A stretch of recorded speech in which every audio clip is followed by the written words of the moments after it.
Dorset Safe Schools and Communities team consists of police staff and police community support officers, and our main role is to be going out into schools right from reception right up to sixth form colleges, and we deliver on all sorts of subjects such as e-safety, anti-bullying, antisocial behaviour, alcohol and drugs, and all sorts of other things.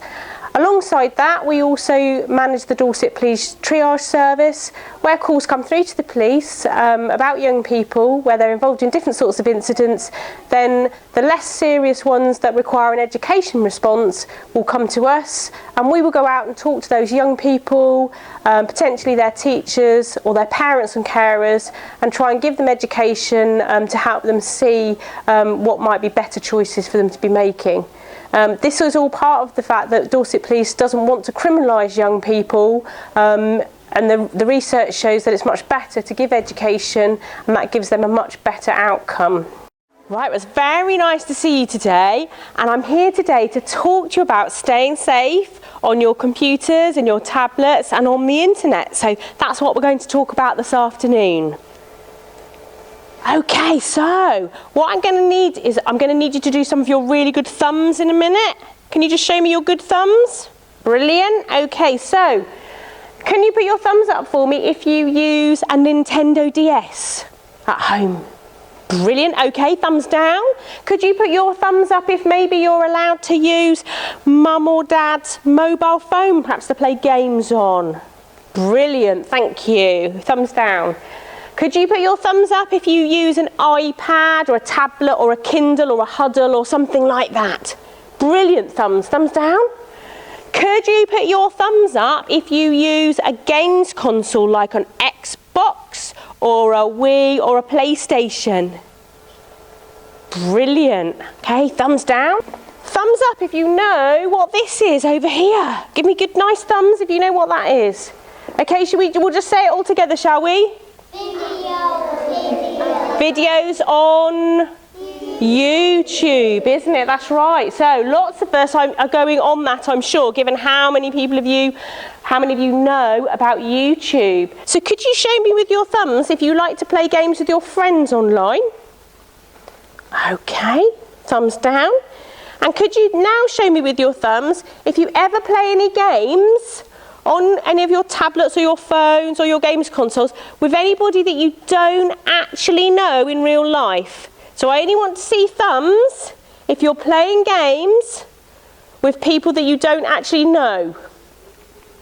Okay, so there are a few of us. Okay, thumbs down then.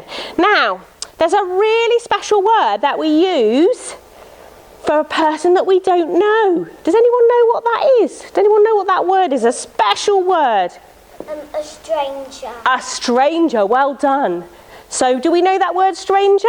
Yeah. Yeah, okay, so if there's somebody we don't know, that person's what we call a stranger. Now, if I asked any of you to go out the front of the school and talk to a stranger, would we go? No. We wouldn't, because we know it's not a safe thing to do. And it's exactly the same when you're playing games on your tablet, on your iPad, on your Xbox. We shouldn't be playing games with people we don't know. We should only be playing games with people that we actually know. My name's Gary Smith. I'm a teacher at Rushcombe First School. It was a really good experience having the Safer Schools team in today. The children were really engaged with the messages and really took it on board, all the things they were saying, and they were really useful strategies. I think the follow-up sessions with the parents were also really, really useful. So the same messages going home to the children and to the parents, so parents and children and the school can all work together. As well as working with the young people, we do try and do as much work as we can with the parents. So we go out into schools and we do parent sessions on drugs and the law, and we also do a lot of e-safety sessions for parents. Recently we've also begun a project with Streetwise where we're doing hands-on sessions for parents to help them find out more about internet safety, where we get them to research websites and games and apps and actually show them practical things that they can do to help keep their children safe. Did you know that people are supposed to be 13 to use YouTube? Which kind of explains why there's stuff on there that's not suitable, doesn't it? Okay. Now, I'm not saying to you, go home and never let your child on YouTube again, because I think we've got to be realistic. But what that probably means is smaller children do need to be supervised, almost certainly. Other things you can do, there is a safe search or restricted search mode which you can switch on. And the other thing you can do is if you have an account, you can block all the comments. So you know there's nasty comments you sometimes see underneath, you can block those. Things like Instagram and Snapchat, anyone had experience of those? A few wry looks, okay. So Instagram is the social media of choice for the younger users. So by year 5 and year 6, you may well be getting pestered for that. Again, you're supposed to be 13 to use those kind of things. The reason I think why young people particularly like Instagram is firstly, a lot of the parents have no idea what it is. And the second thing is, they don't actually have to lie about their dates of birth. Okay, so what about strangers? We did find a few children here that clearly were playing games with people that they only knew online. So they might refer to those people as online friends. I would refer to those people as strangers. And we've been trying to highlight that message today with all the year groups. Obviously the problem is we don't know who they are. They might be perfectly fine, but you don't know that. There's obviously a risk of grooming. There's a risk of kind of anonymous bullying, what's sometimes referred to as trolling.